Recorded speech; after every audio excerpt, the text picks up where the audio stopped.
McGill Office of Religious and Spiritual Life, which is the McGill Multi-Faith Chaplaincy. And I'll be co-presenting with Sid Yipma, who's the campus chaplain at U of Ottawa and at Carleton.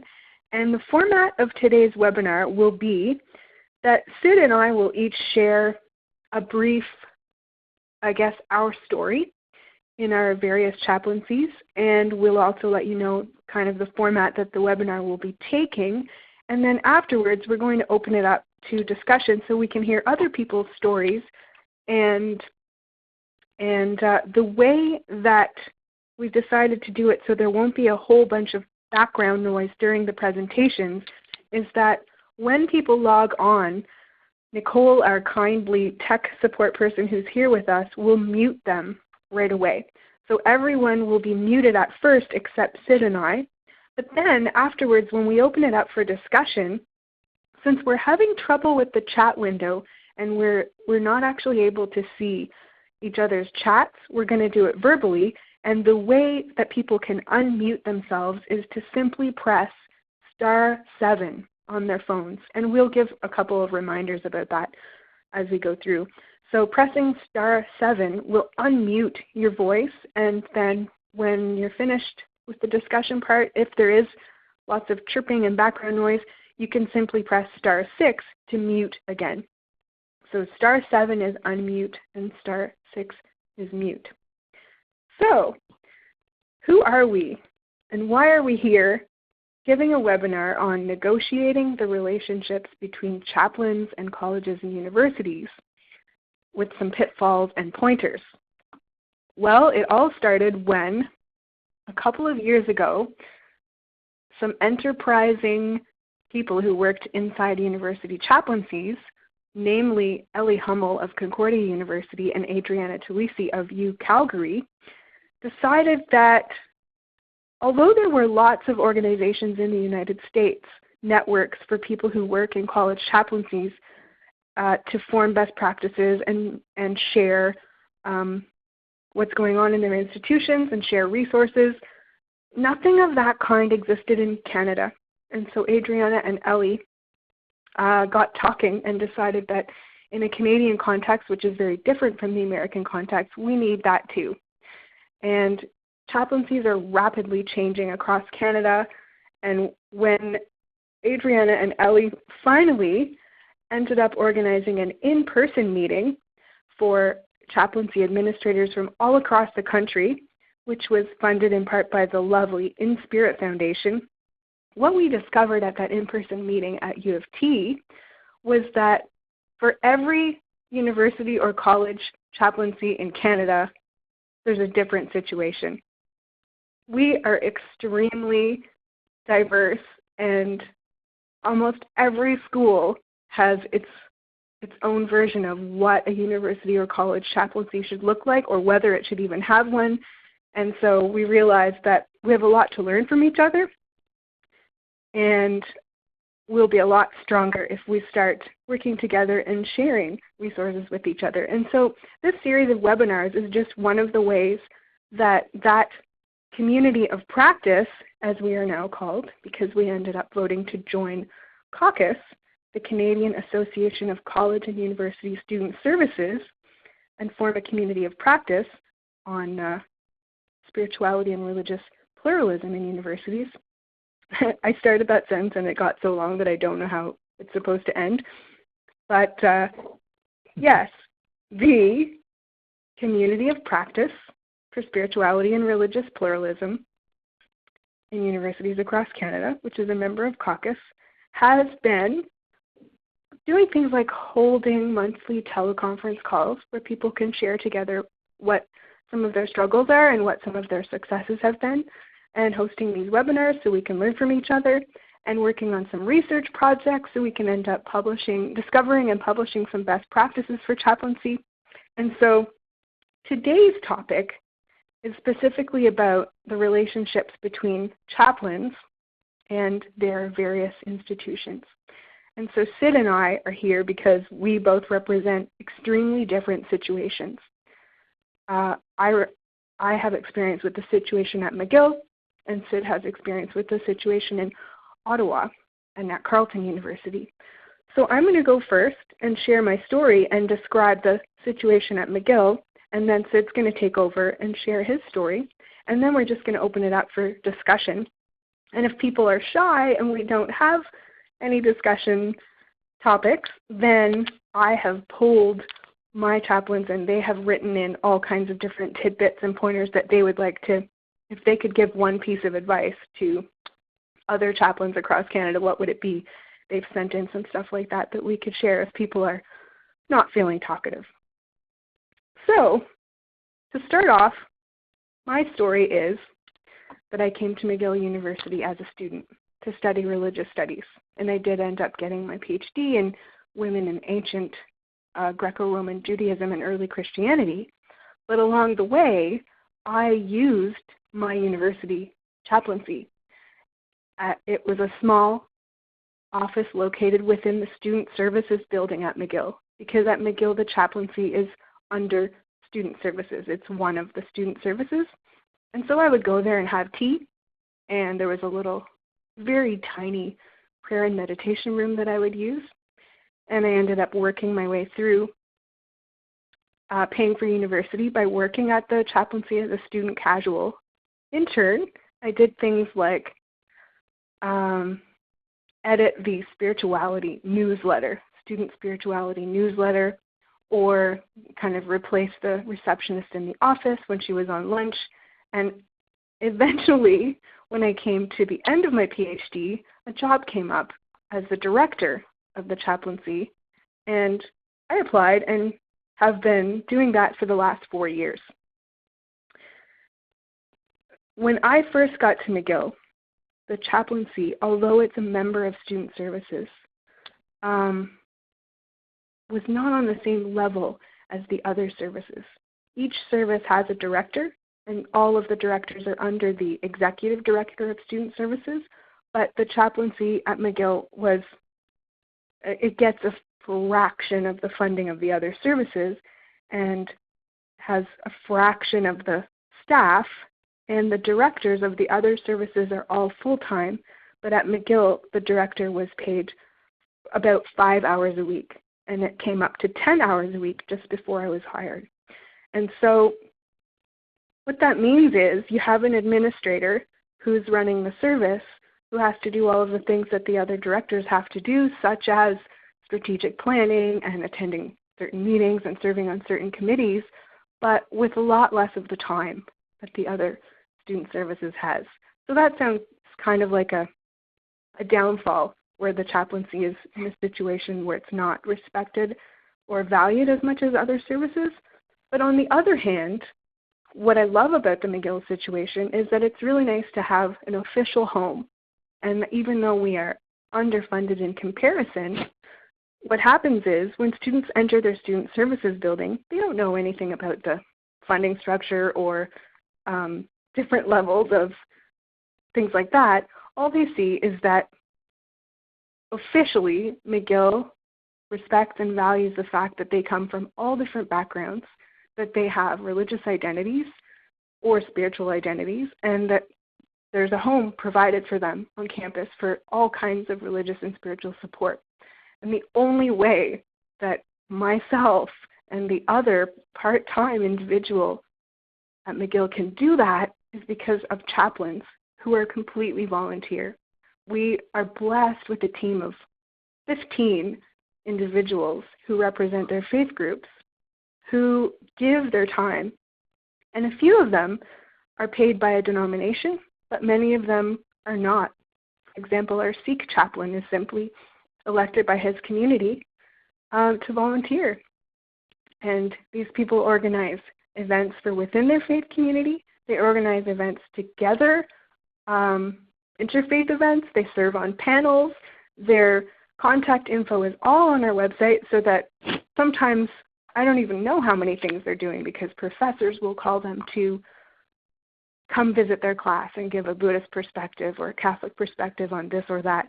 So it's a flourishing team, and students can look on our website and see, oh, wow, there's an atheist volunteer.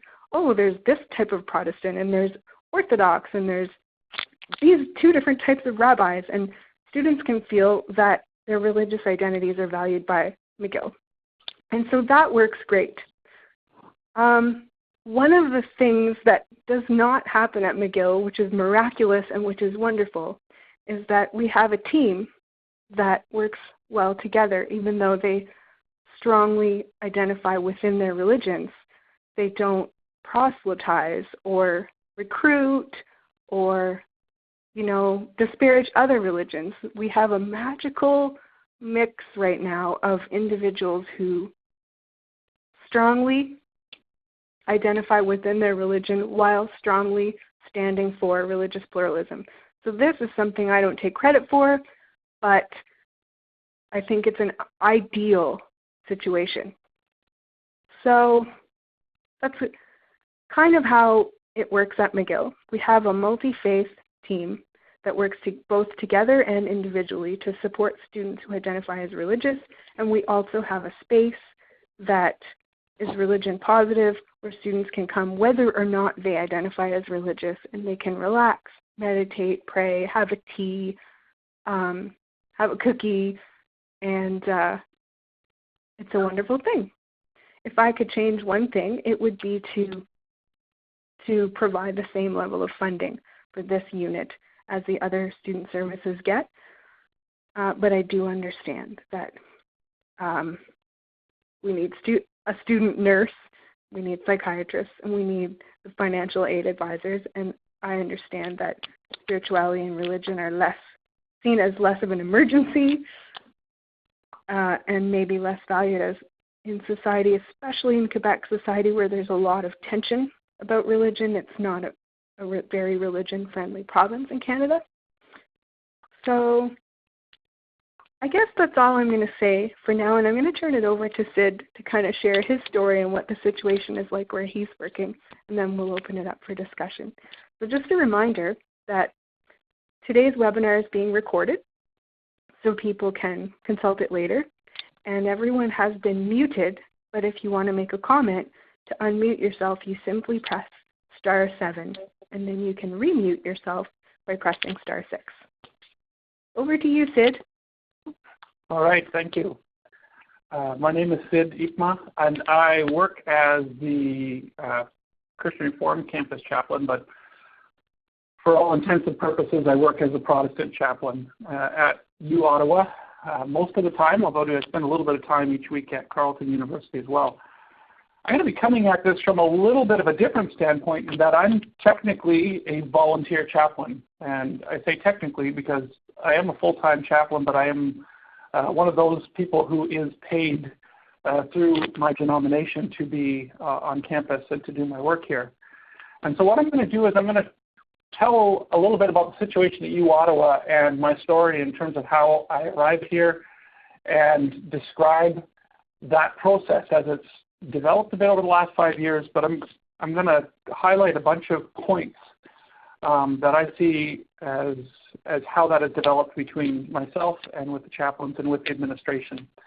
So in 2010, my denomination decided to place a full-time chaplain at the University of Ottawa. It was something that they looked at, and there were a couple of professors who were a part of an oversight board that looked into doing this.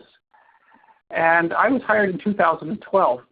But before I arrived, these two professors spent a fair bit of time connecting with community life services at University of Ottawa, which is technically where the chaplaincy falls under.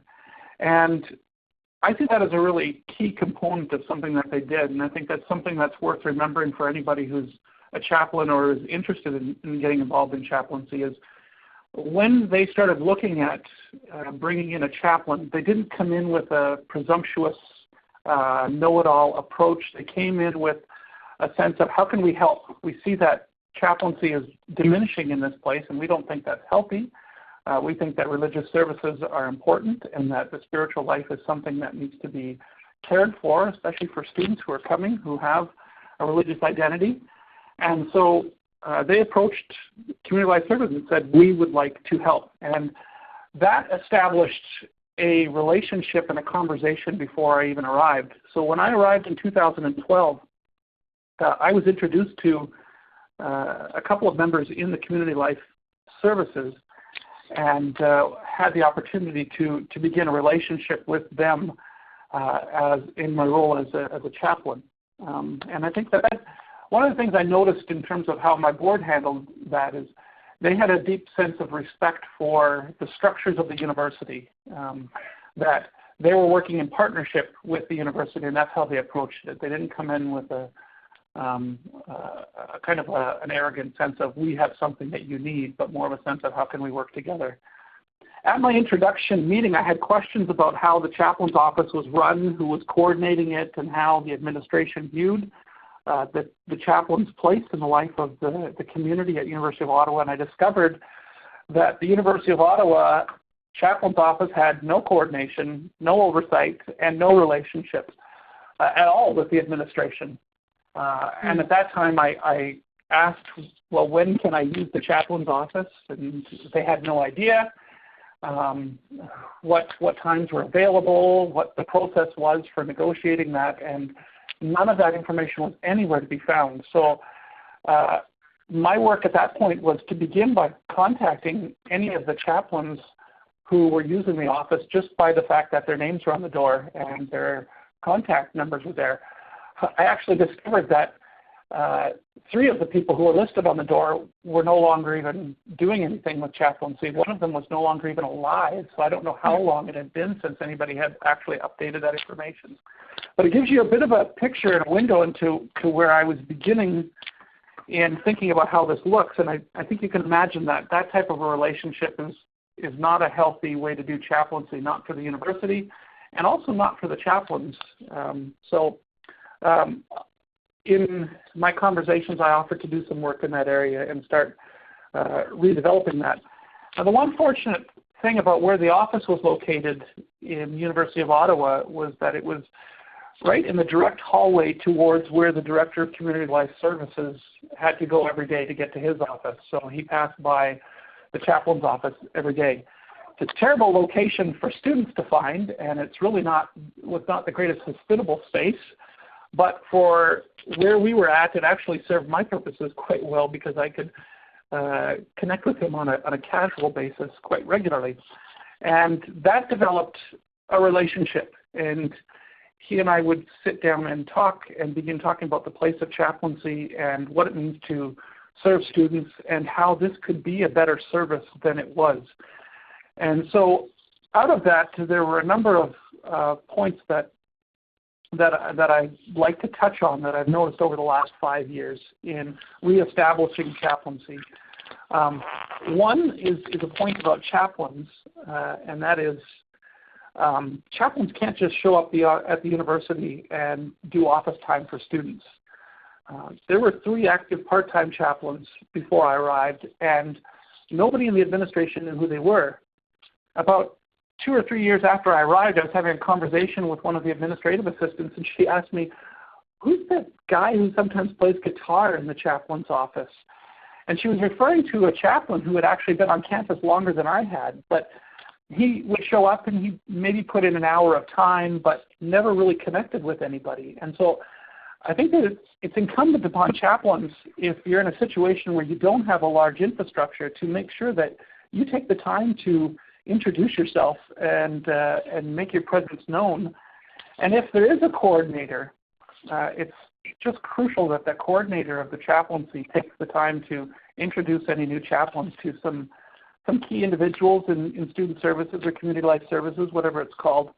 I've also encouraged chaplains to wear a name tag and have something that's identifiable, just to be able to build a normal conversation, even if you're in the elevator and you're talking with somebody. They begin to develop a sense of who you are and why you're there.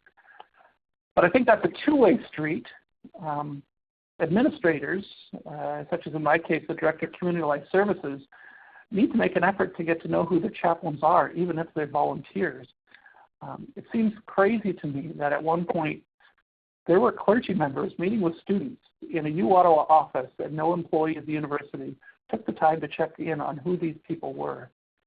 And one of the changes that we've made with our new memorandum of understanding with chaplains is that all new chaplains meet with the Director of Community Life Services when they sign off on their agreement. And it's a formal way of making sure that each chaplain is sitting down with the director, and the director is getting a chance to get a feel for who these people are. You know, it's one thing if you have a coordinator, but you want the chaplains to also get to know a few of the other people in the chain of command, I guess is the way of looking at it, because it pays dividends in terms of when things are going on and people are trying to consider who they can turn to. If you don't have a relationship with people, you're not going to turn to them too quickly. Additionally, I've noticed that if the chaplains all work at different times and different days, someone, either from the university or whoever it is who coordinates the chaplains, in the case of Ottawa, that's me, you need to get the chaplains together in the same room to talk about best practices, trends, experiences. And if it's not a part of a formal process, such as our case, it's a formal relationship with the university, you really got to make an effort to then talk to the administrators and try and invite them into a meeting so that they're also hearing some of the same things and getting a sense of what you're doing and what's going on. So I guess part of what I've learned is if you want a thriving chaplaincy, you need to have a point person. And even if it is somebody who is appointed from amongst the chaplains and it's agreed upon, you need somebody to help make those points. Another point for chaplains or volunteers who are trying to build a relationship with the administration is you can't just do your office hour times or basic religious events. You have to show up and help for non-religious matters. One of the best pieces of advice that I got before I came here was to consider volunteering with the move-in during Labor Day weekend at the start of the university year. And that's become a part of my routine. Every September I unload cars, move boxes, point people in the right direction for parking, et cetera, et cetera. And yes, it does mean giving up some of my Labor Day weekend, but everyone else in student services is largely working and doing things as a part of this huge transition for students too. And it speaks volumes if chaplains are showing up just to be a part of the extra hands that are needed on a weekend like that. That builds relationship with administration and builds conversation that when you're talking about how do we help all of the students thrive and flourish, what part are the chaplains playing? So I think that those types of actions are really crucial. And administrators, I think one of the things that they can also do is up the ante in terms of expectation for chaplains and chaplains' offices. I've noticed that at both the University of Ottawa and Carleton, that when you have a number of volunteer chaplains, and you can have great people, if it's part-time and if they're only putting in a couple of hours a week, often when the community that they're working with most directly has a crisis or something going on, they can be quick to drop their chaplain's hours. And one of the things that chaplains need to do better is they need to communicate when they're not going to be there, because if you have a service and you have hours posted, you want that to be a viable service. So it's important for chaplains to make sure they're communicating that to someone, or finding a replacement for their times, or however that may look, or at least communicating to an administrator to put a sign on the door that says they're not going to be in. But I think administrators can really push this a little bit too. If they're offering space and they're letting students know that there is a chaplaincy service available, then they can also expect that the people who are saying they're going to be there are going to be there. And that's something that I've been encouraging the administrators to do, is to say, just let them know that it's not okay that just suddenly the office lights are off and nobody is showing up at certain times. If there's good communication taking place, and a chaplain knows that an administrative person is somewhat paying attention to how an office is run or not being run, then they will also up the ante in terms of how much care and input they put into the office themselves, and take their role seriously in terms of being present and available for students and for the community. And I think the one last point that I'll draw on has to do more with the rebuild of chaplaincy at Carleton University, which is also in a somewhat similar stage right now. And that's the thing I've noticed, is the importance of having somebody who is truly invested in the life of the community being the lead in the coordination role. This past year, spending 1 day a week at Carleton, I've started to take on a little bit more of a leadership role with the group there, just because there is no one there that's heading it up in a really cohesive fashion. But I recognize in myself that I'm not invested in Carleton in the same way that I am at U Ottawa, because U Ottawa is my home. It's where I spend most of my time. It's where I know the most amount of students. But that means that as I try and do some things at Carleton, I don't do them as well as I probably could. It's just because my own capacity to truly be invested isn't there. So I think as universities are considering who they're putting in charge of coordinating, or even if there's a volunteer that's in charge of coordinating, that it needs to have someone that has a level of investment in the particular institution in order for that to go well. Because again, much like the office hours situation, people will easily put it off to the side if it's not something that's a priority for them. So I think I will leave it at that.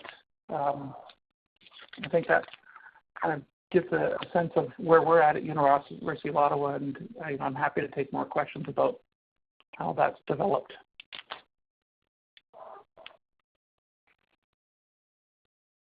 Thanks, Sid. I think it sounds like you're doing everything right in a situation where there isn't a whole lot of organization. You're just taking the bull by the horns and taking it on, and that's the only way you can have a flourishing chaplaincy, is to have relationships with students, relationships with the administration, and then some sort of team, feeling of being a team. Yeah, and thankfully I'm in the position where I have a board that gets it. And so, as a Protestant chaplain, and if I'm talking to my board saying, yeah, I'm having conversations with the Muslim Student Association, and we're talking about how to get a good imam involved in the multi-faith chaplaincy, they understand what that's about. But wonderful. It's so important to have good coordinators. And I see that the long-term viability at University of Ottawa or Carleton, they would do really well to have somebody who is acting as a go-between between chaplains and between chaplaincy and spiritual services and things like that. But one step at a time. Mm-hmm. I feel blessed to be in a situation where I am an administrator. I'm not hired as a chaplain. And so I get to be a champion for the existence of chaplains and a person to coordinate all the chaplains, to bring them together, like you said, in the same room. We try to have a monthly chaplains meeting, and I treat those chaplains as the advisory board for the unit of student services.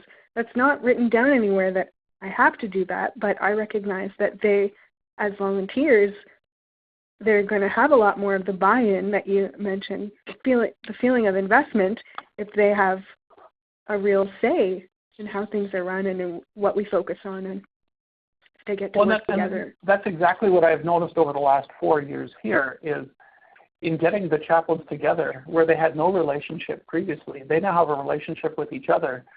And so when we talk about next steps, and we're working on some next steps for the next academic year in developing this, they're invested, and they've got some great ideas to bring to the table. And there's no reason why a couple of them who've been here much longer than I have couldn't have done that before, but they really need someone to just bring about that level of coordination. So, that would be my advice for any university. You have to have somebody that's doing that coordinating work.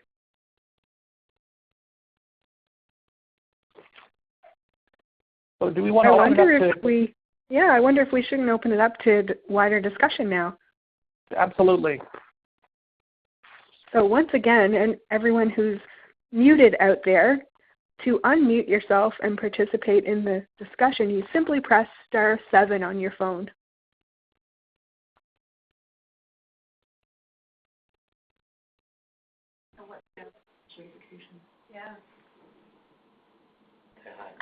Hello.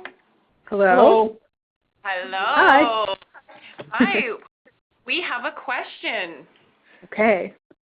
I'm not sure they can hear me. We're wondering about what kind of training chaplains receive and whether there's a level of certification or process for looking at how a chaplain would be considered suitable for the role.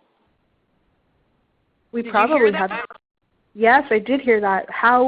What kind of certification is there for chaplains, and what kind of process is in place to when choosing a chaplain and deciding whether a chaplain is suitable for the role? I bet Sid and I have very different situations for that. I can say that at McGill, a chaplain must, unless it's a vintage chaplain who's been there for the past 15 years, then we don't kick them out.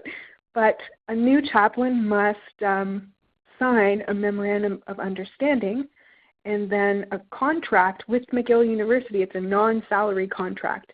So they have like an employee ID card with McGill, but in the memorandum of understanding and the non-salary contract, there are all kinds of stipulations, such as you must have this or that training, or if your faith tradition doesn't have a training, then you must have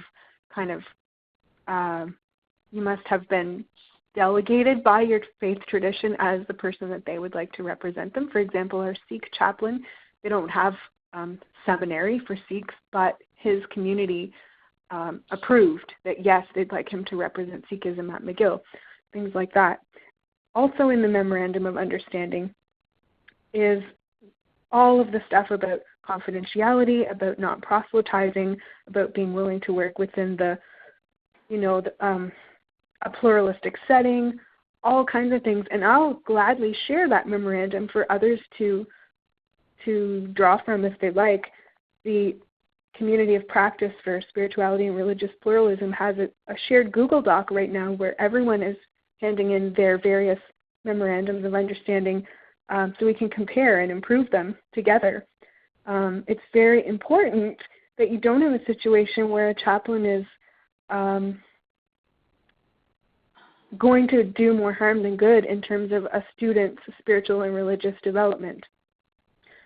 I'm so blessed that at McGill this doesn't seem to be a problem, but I can imagine that.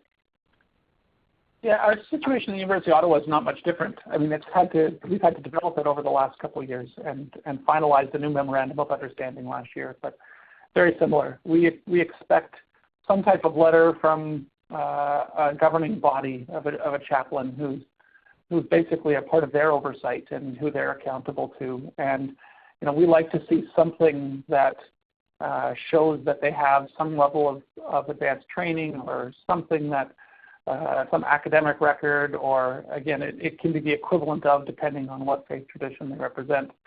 And we like to collect those and have those on file so that we can keep a file for each of the chaplains as well and know who it is that's coming in and doing this work. And I think that's a crucial piece. And Sarah's right. The Google Doc at the Community of Practice has a number of different examples of what's out there. And you can cut and paste to develop that if that's something you need to create. But I think that's crucial because it shows very precisely what the chaplains are signing off on. I've had a couple of individuals who have come through who basically said, I would like to be a chaplain. And in one case, they really had no community that they're a part of. They just thought they would do it on their own. And in another case, there was some real issues with respect to coercive approach to meeting with students. But as soon as they saw the memorandum of understanding, there were things that they could not sign off on in good conscience, and so they did not become chaplains. Yeah. There's one stipulation at McGill that it predates me, and it's really quite spectacular, and it's that the chaplains must unanimously agree upon the new chaplain. They must all have a good feeling about working with the person before they can sign on as a McGill chaplain, which is probably why there's such a great team feeling at McGill. That said, sometimes a volunteer comes in and would like to help out or have a host an event within their tradition. Like we have Quaker volunteers who have a Quaker meeting, and maybe they don't have time to go through the full process of becoming a chaplain. So I created a kind of subsidiary category called a faith liaison, and we have Quaker faith liaisons, and we have an atheist peer faith liaison who's a student. So we have these other volunteers who aren't officially chaplains, but they still help out and they still host events, but they're not on the advising board that meets monthly. They're not official chaplains, but they may become official chaplains over time as they get to know the team. And when we sign a contract, a faith liaison contract or a chaplain contract, we just make it for 1 year, kind of a trial period. And then after things are going well, then we can make it for 2 years or 3 years. Okay. And then how are groups on campus informed of the presence of chaplains, like other committees and whatnot? Might have to speak up. Are we still on? Yeah, How are groups on campus informed about the presence of chaplains? Yeah, so you're under the Student Services umbrella as we are at Thompson Rivers University, but how are, say, the Wellness Center, or in our case we have an Equity Committee, or various other groups on campus informed of the presence of chaplains, or even it looks like faculty and staff are informed in your case as well? How does that happen? The same way that all the other student services get the message out, which is at the beginning of the year during orientation at McGill. We have all these tabling events, activities night, orientation events, and we're there tabling along with every other student service, and then students can sign up to our listserv. But we also have a website that is under the Student Services umbrella. We're one of the units, and all of the chaplains are listed prominently there with their contact info, a little information about them, and a little blurb about the setup of the chaplaincy at McGill. But then they also, just like Sid said, they'll sometimes attend trainings with other staff members and like behave as though they're McGill staff and attend fun events or student events and show up and build relationships.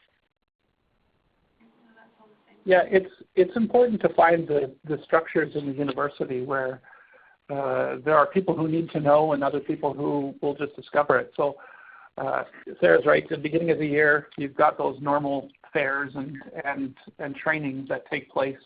I know at Carleton, they do a Res Fellows program in which all of the student services must attend, and the Res Fellows have different activities that they have to do in order to get to know what all of the different services are, so that they can in turn let the students that they're working with know what's available. So it's just including chaplaincy as one more service in the university.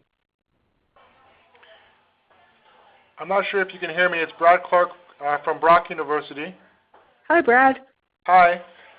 We're presently going through the process of creating a multi-faith space on our campus, and I'm wondering if there's any insights you could share about the design, configuration, and use of such spaces. Any suggestions or recommendations? Again, I would encourage you to go to the Community of Practice for Spirituality and Religious Pluralism in Caucus. There are some documents there that talk about some of the different multi-faith spaces that are out there. I know that the Director of Community Life Services at University of Ottawa did an entire research project 2 years ago, and I think possibly even presented at Caucus last year on the subject of spaces.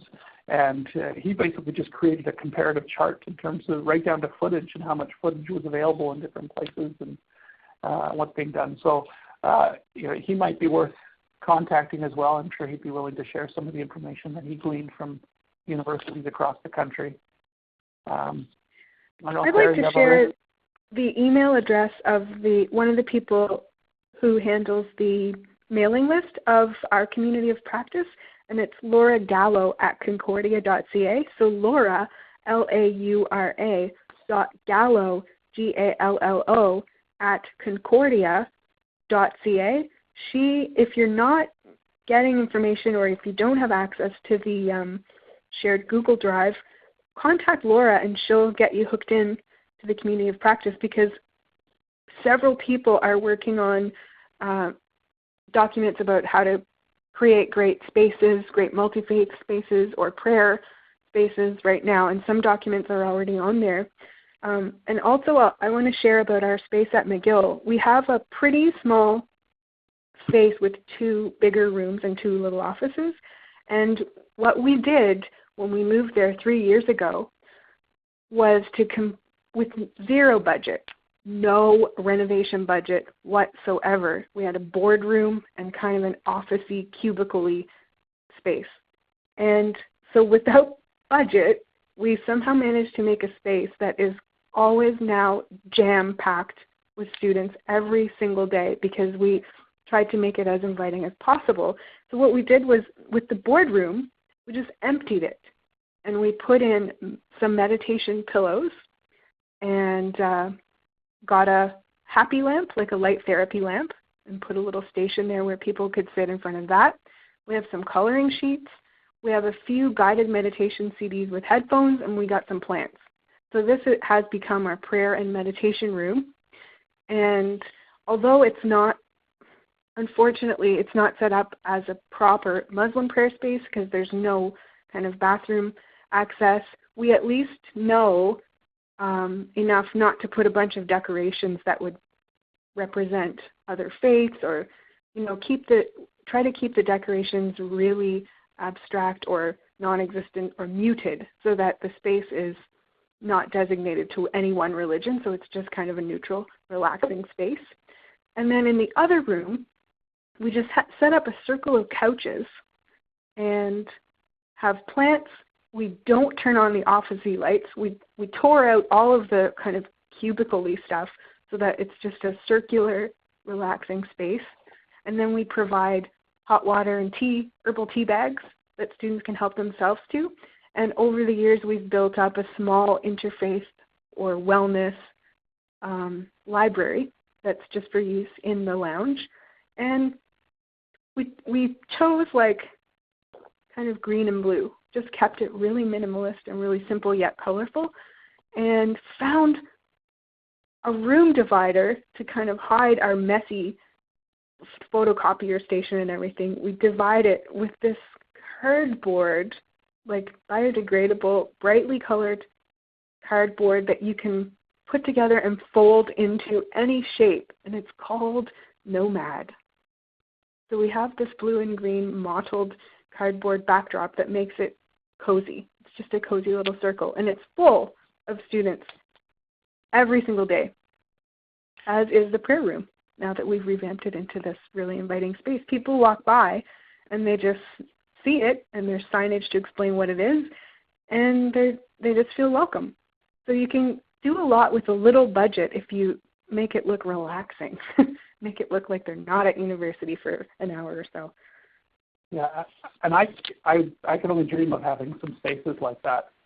Yeah. But I would say that the places that I've been where they do it well, there usually is some level of more than one space, because it just hits on different personalities a little bit. I mean, you need your bigger prayer space, sure, but to have some balance where there's an alternative type of space right beside it or right near it is great.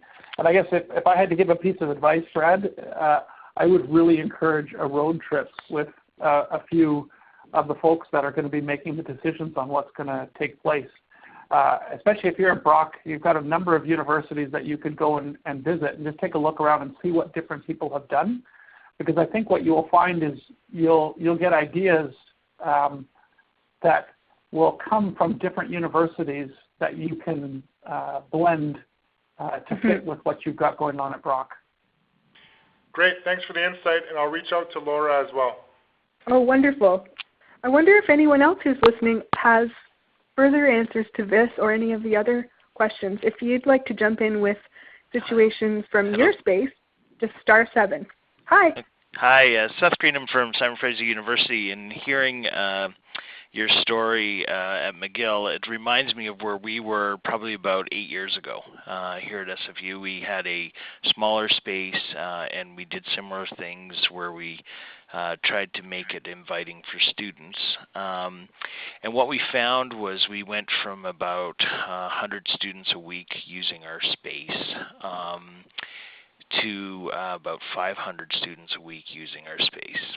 And then student services paid attention to that, obviously, and when some space became available, they recognized our need, and then we ended up in a much bigger space.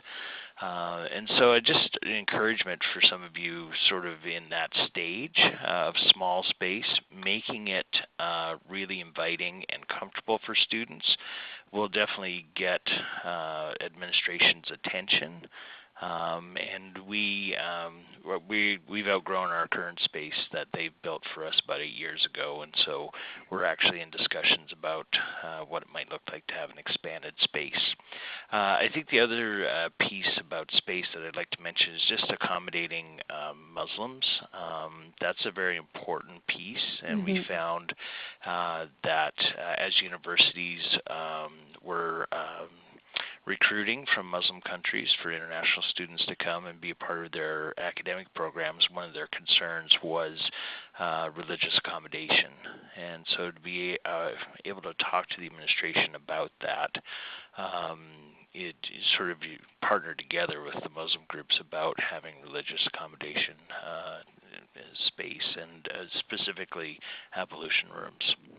So just encourage everyone out there, just make your space vibrant, and sort of the university will see. That's a good point, and it's so true that as we changed our space to make it more inviting, and as more students came, several administrators have come and said, okay, we need to do this in every building. We need to multiply this, and have encouraged people to come, look at us, and copy us just for the mental health of students.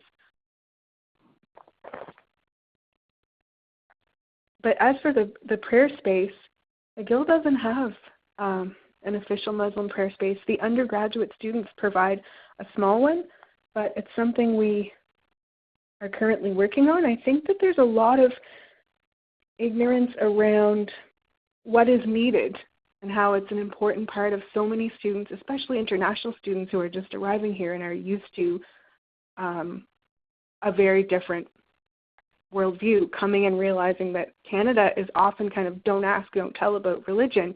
But people don't realize that, of course, on our campuses we have kosher food because it's a part of life for some people, and it's not equitable service unless they can eat kosher food.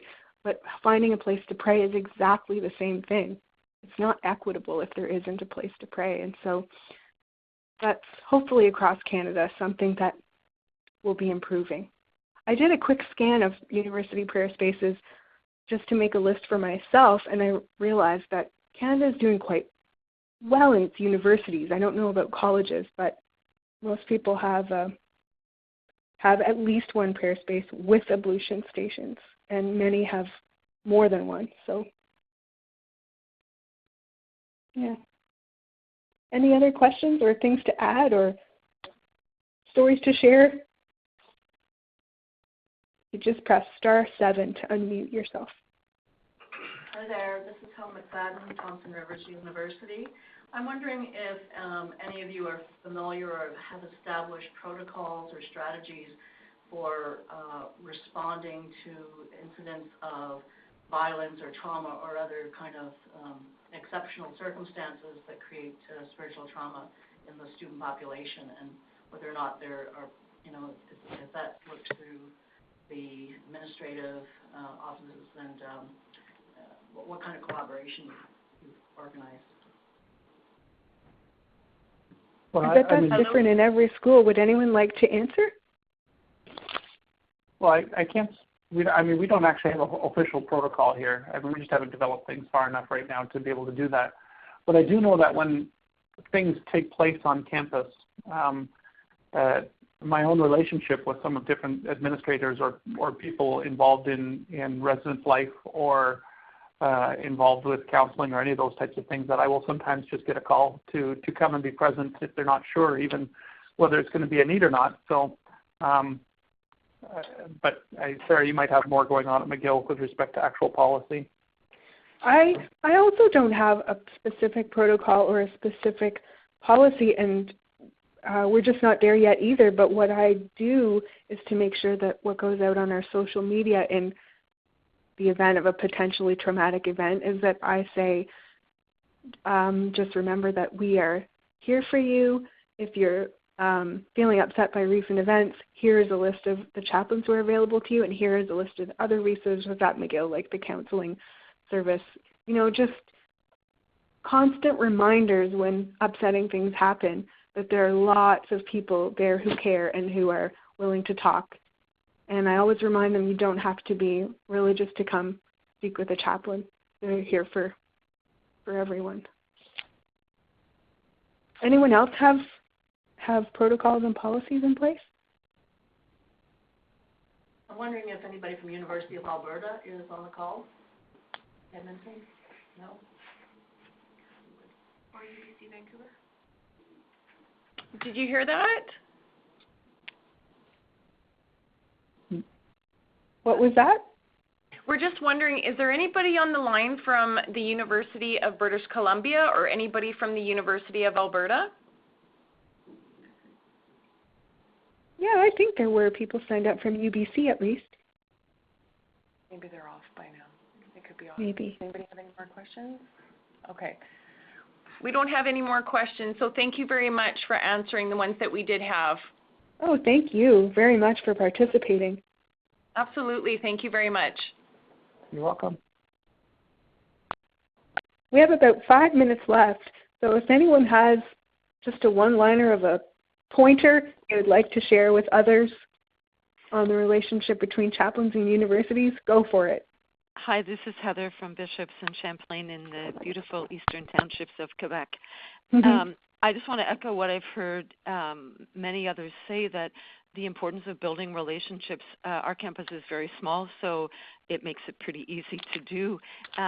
But then when there are emergency situations, it's just natural that, you know, the Dean of Students will make sure that that I'm involved, or whoever it may be, just because of relationships that have been built and trust that's been built, then campus ministry is just naturally considered part of the student services and included when decisions are being made.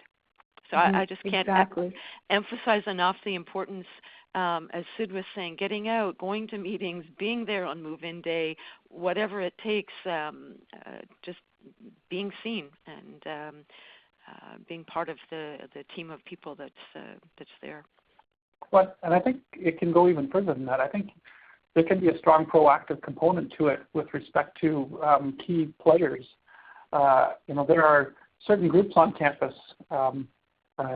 different religious student groups, that I make a point of getting to know the leaders of that particular crowd every year, finding out who the president of the Muslim Student Association is, or the chief leader of an university Christian fellowship, or get to know who the leader of the Secular Humanist Club is. And I do that every year for the simple purpose of when stuff goes on in their community and they're looking for alternative voices, or people maybe outside of their own faith communities, that they have people that they know that they can turn to. Yes. And that's just crucial. Yes, I can't agree more with you. I think it's so important that we have those ways of not just communicating, but ways of working together and being together.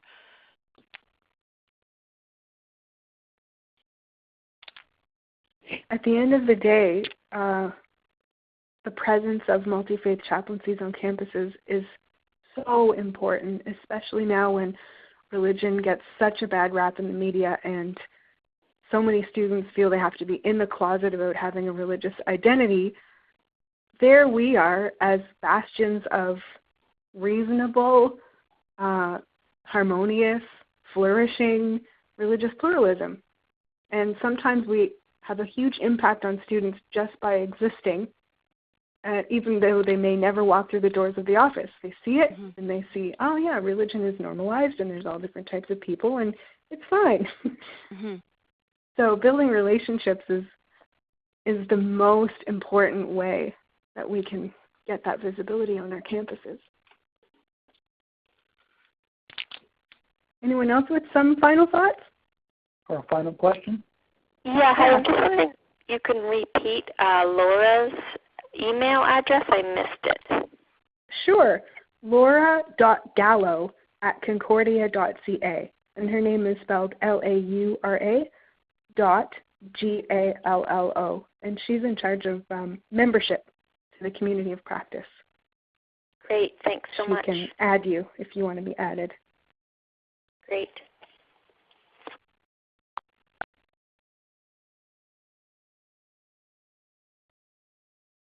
Well, if there are no other questions, I just want to thank everybody who gave of their time today to be a part of the webinar and be a part of the conversation. And we hope that your work is going well. And again, encourage everybody to know that part of the whole purpose of having this community of practice, the spirituality and religious pluralism, is that we have each other to lean on. So, I mean, I can't speak for Sarah, but I'm quite sure that if you want to contact any of us about any question, go for it. And that's the best way we can do this, is to pick each other's brains and to be able to share questions and answers.